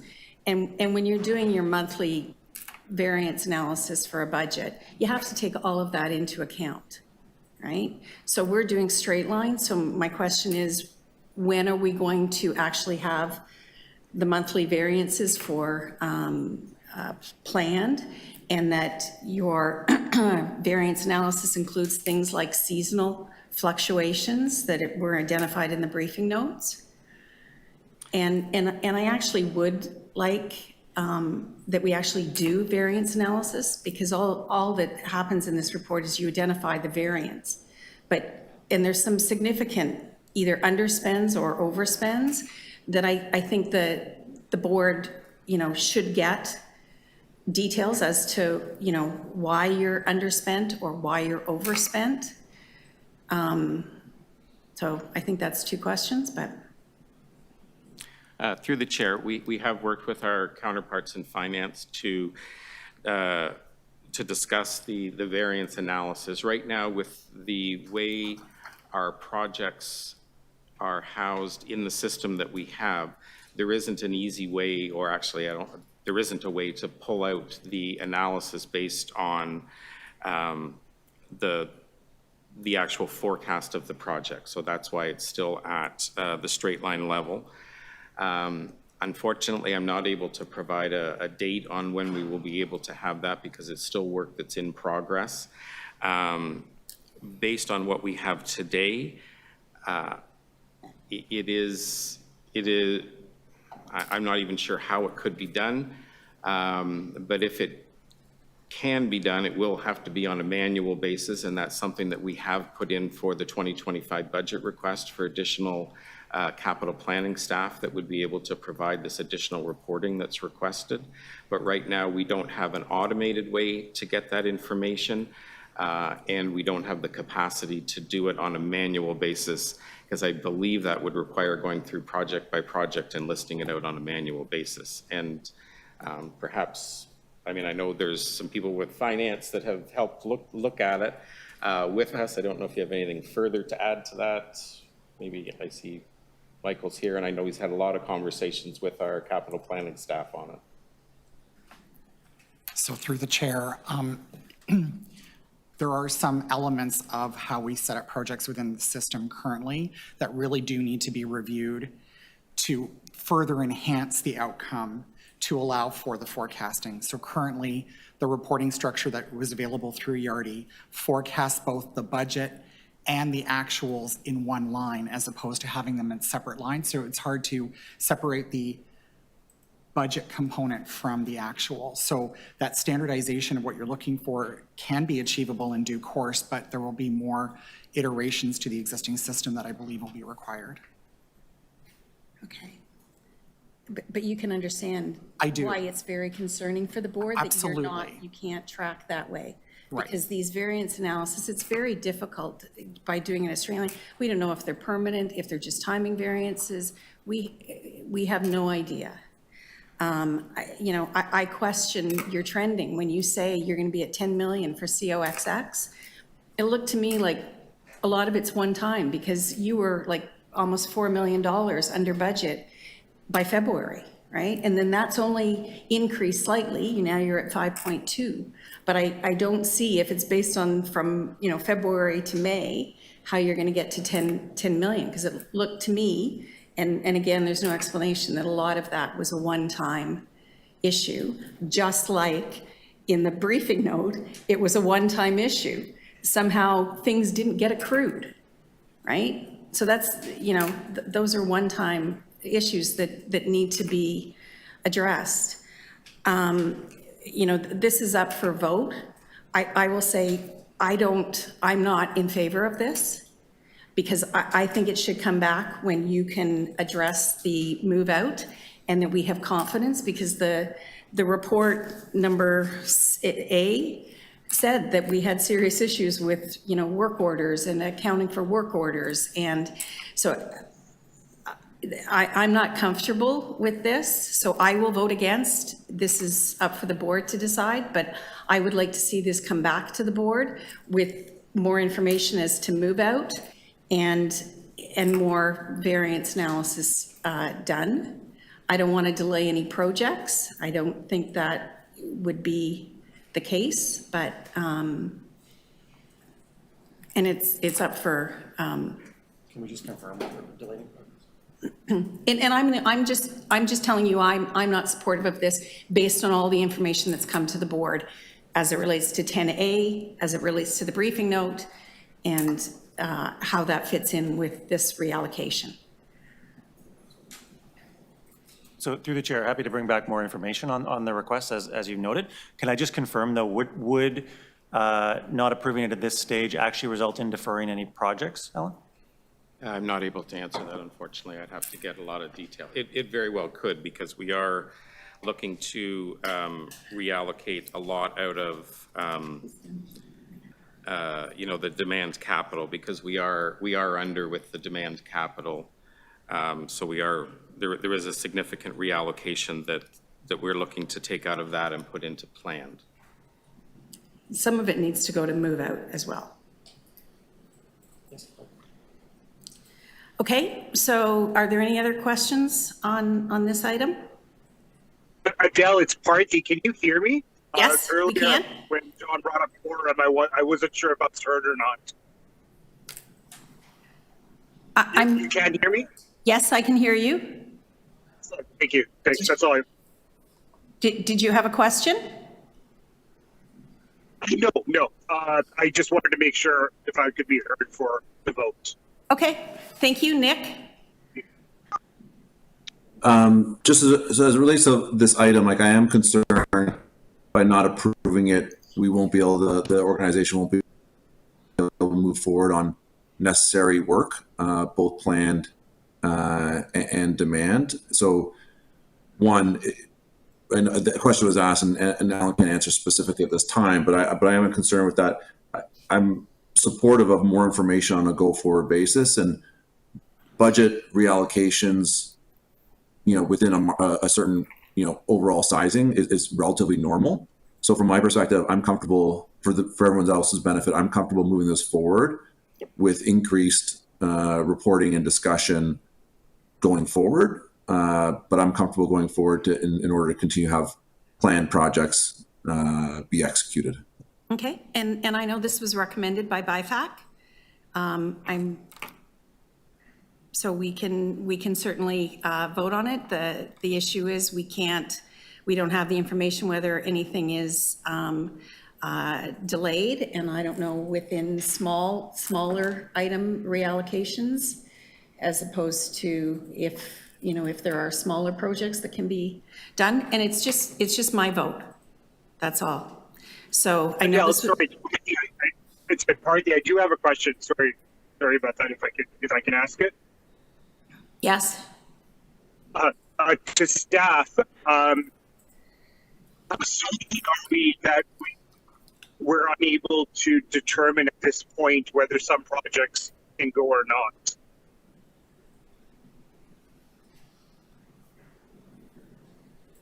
I'm sorry, through the chair, could you, did someone get I didn't quite get all the question. I'm not sure. Parthy, is your question if there are projects that it can't move forward? The answer staff gave was in relation to if we don't see this item through here at board, there was uncertainty some projects may not go through. Why are we uncertain if those projects are able to go through or not before our next cycle of board meetings? Through the chair, thank you for the question. What I'm unclear of is if we don't have budget allocated into that envelope, then technically we shouldn't be proceeding with that project that would be funded from that budget envelope. Understood. But those projects, then, if we're doing a review and it's coming and there's analysis to be done, is it sufficient given the time till our next BIFAC meeting?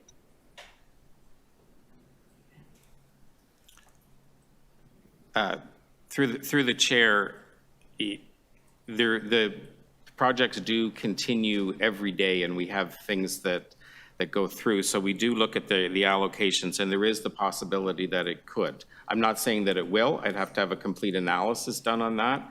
But there is the possibility that there could be projects that would be delayed because we wouldn't have funding available in that budget envelope. Sean has something to say. Okay, thank you. Chair, I guess I would just remind the board that when the budgets were originally set, right, we had a number of planned projects that we wanted to complete. This is a reallocation in order to allow us to do more of those planned projects, right? So if this is $20 million. If it's not reallocated today, that doesn't take away from all of the projects we originally budgeted that we wanted to move forward with, but it may slow down our ability to start up more projects to get completed before the end of the year. That's the risk that I was trying to point out. But we can still move forward with other projects that have either already been budgeted or that we can move forward at smaller amounts to do just sort of at the management level as well. So I suspect that we can accommodate both, right? Bring forward more information, but still try to maximize the use of the funds in the meantime. I am concerned a little bit that it's $20 million, and by the time we come back to the board next time, we will be in October. So there's much less time left in the year in order to make best use of those funds. But we can certainly do our best. Okay, thank you. That was helpful. Okay. So are there any other questions? Can I have a motion to approve the reallocation? John? Thank you. Can I have a seconder? Nick? Thank you. All in favor? So now I do need to see hands. So all in favor? I can only see Nick and John. So Councillor Perruzza and Councillor Candoval, are you able to turn can't see your everybody. cameras on? Perruzza, yeah, Perruzza here, I'm against. And I'm in favor. I'm in favor. I'm just struggling to put do you need my camera on? I'm trying to figure You're out in how favor? to do it. That's Okay. sufficient. Yes. And Marcel? Did we see Marcel and Ziva? Debbie? I'm abstaining. Debbie's abstaining? Okay. And Marcel? I'm also abstaining. Abstaining? Okay, and Yeah, Ziva? I'm abstaining. Abstaining? Okay, so who do I not Do you have everybody? I know, I'm just trying to do the screen first, Vanita, that's sorry. Have we done everybody on the screen? Paula's gone. Is that everybody on the screen? Okay. And Vanita? Abstention, just given the discussion and this being my first day. Yeah, okay. Point of order. Madam Chair, point of order.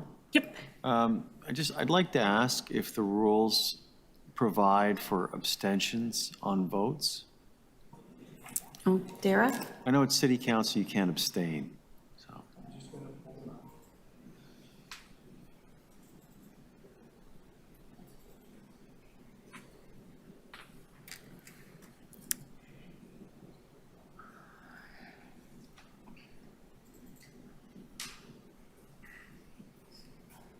Sorry to put you on the spot like that, but we've never encountered this before.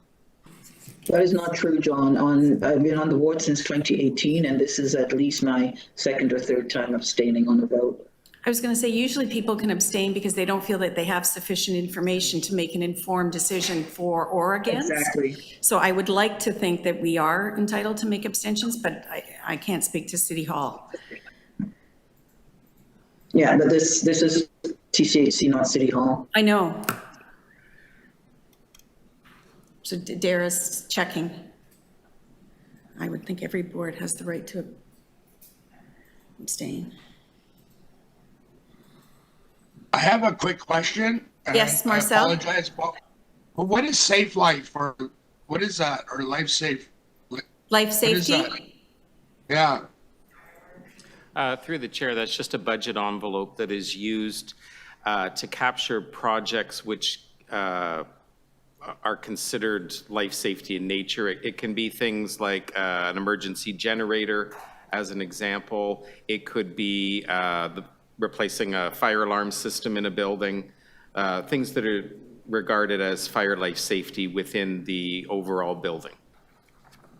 And just because we have just to be clear, just because we have a project to replace a fire alarm system, for example, it doesn't mean that that fire alarm system isn't working.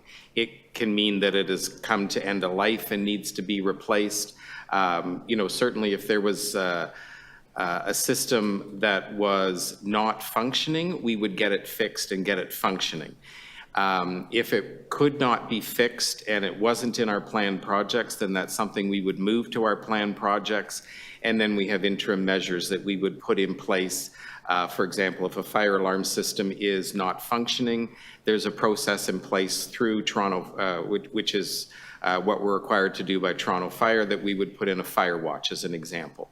So it's not that we're leaving a building without the proper system in place in order to make sure that tenants are safe. So Thank you.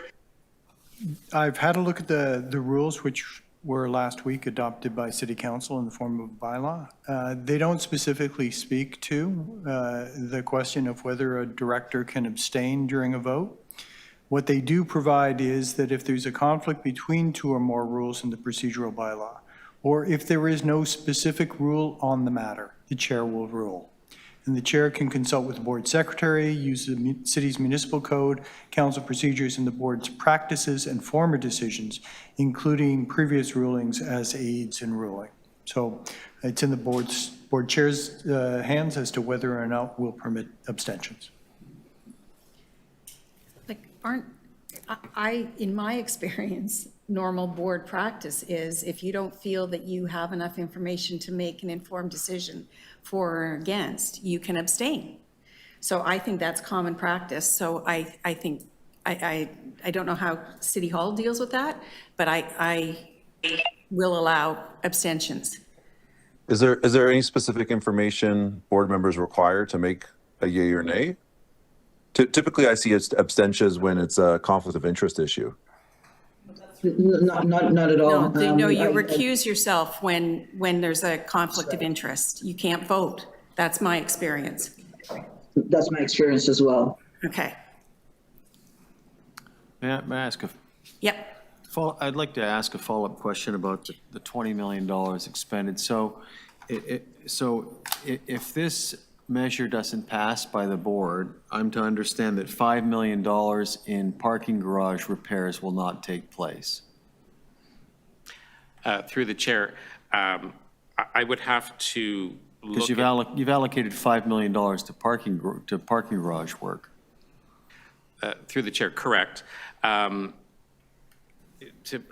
can't say whether it's going to stop a particular project because I'd have to look at all the details. There is the possibility that there's a project that we want to start that we would need to defer.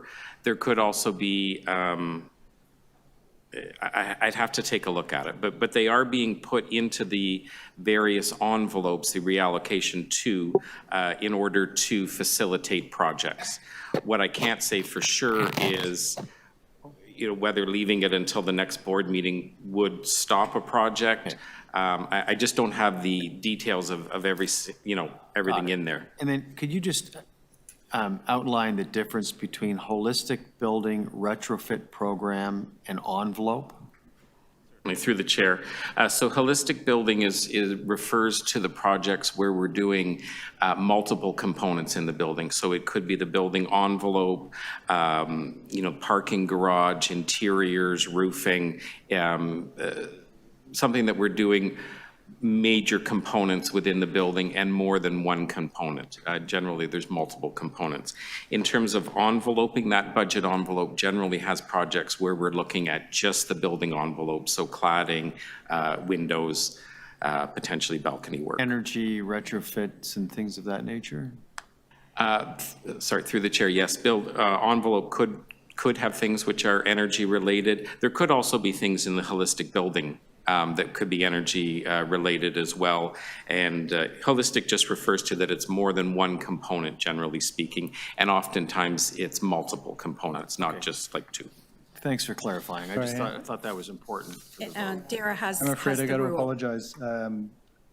While that question was being asked, I continued to look at the rules, and I did find a rule that I think is responsive. It doesn't speak specifically to abstentions, but Rule 1422 of the board's rules of procedure provides that every director present at a meeting must vote on every matter put to a vote, except for a director who declares a conflict of interest and removes himself from the vote. So I think our board rules actually do not permit an abstention. They require a director to vote on every matter, if they are present, that is put to a vote. There you go. Okay, that's not my experience, that people can abstain from voting. Questions now? I will say that the practice, the rule in that regard is actually fashioned after the municipal council procedures. Because that's what we used as a guide in There's preparing no our. abstentions. There's no abstentions. Okay, So I.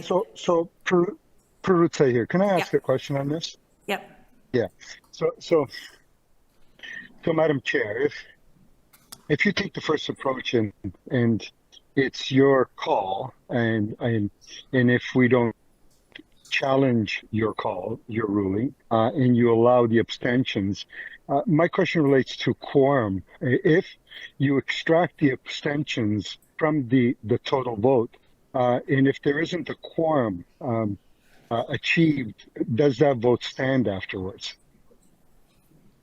That's a good question.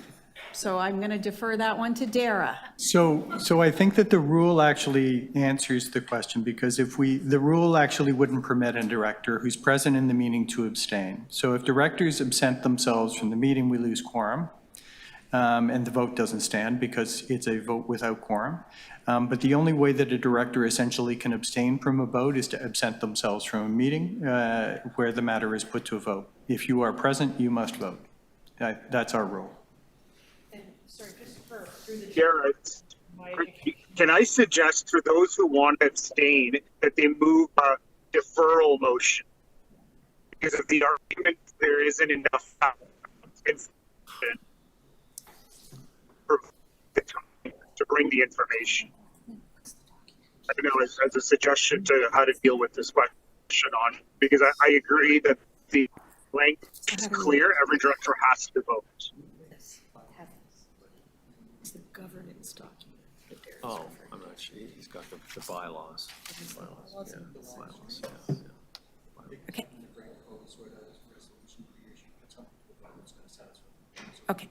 Okay, so what we're going to do is take a quick 5-minute break, and Dara's going to help us figure out how we can vote on this. So if Okay, so we're going to stop the live stream for a couple of minutes, and Yeah, Do is mute the room. yeah, Adele, before we go to the break, can you consider, Pardon, Debbie? can you hear me? Yes. Before we go to the break, can one of the consideration in your head-to-head with Dara be a deferral until such time that more information the board before the October meeting, and that we do an online vote, which I believe our bylaws allow? An electronic vote is what I meant by online, if that's possible. Okay, so we can decide if we would like to defer. I think we can always remember between now and October, if there is an issue with a specific item, it can come to the board for a unanimous resolution if it's holding up a critical project, and I'll leave that to Sean to decide. Also, these are big envelopes, and management has authority to move smaller amounts. We've just done this in a blanket. So do we want to, is it easier to defer this vote? I'm just conscious of the time. Because we've only got, right now, we don't have a quorum that voted. We've got 2 people who voted against and 2 people who voted in favor, and everybody else abstained.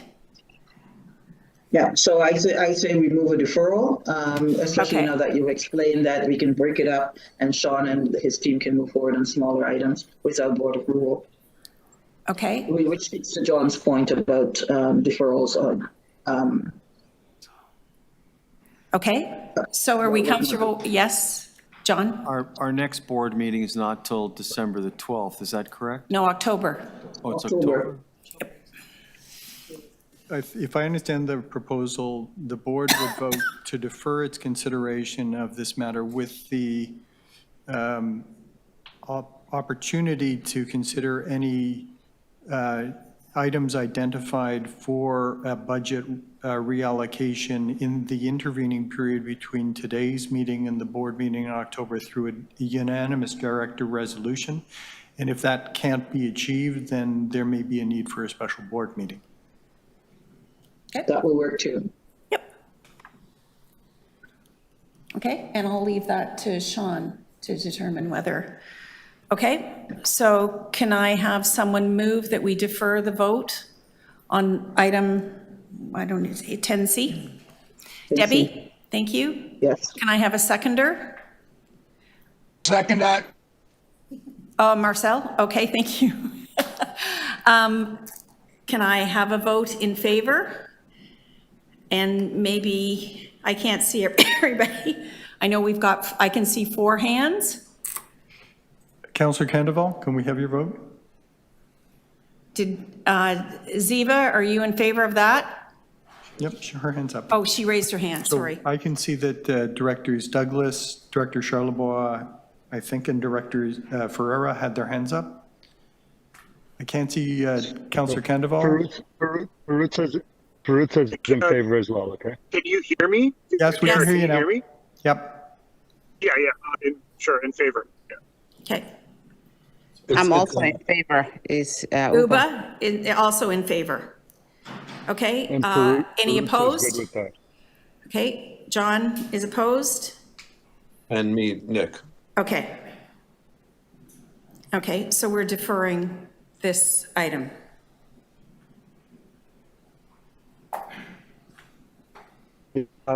Madam Chair, it's Perut. I don't know if you got my vote. I'm in favor as well. Yes, we got your vote. Thank you. Thank you. That was the last item, and I will ask if there are is there any other business to come before the public session of the board? Okay, hearing none, then I will ask for a motion to adjourn the public session. Benita, seconder? John, I'll ask you to second. Okay, all in favor? Thank you.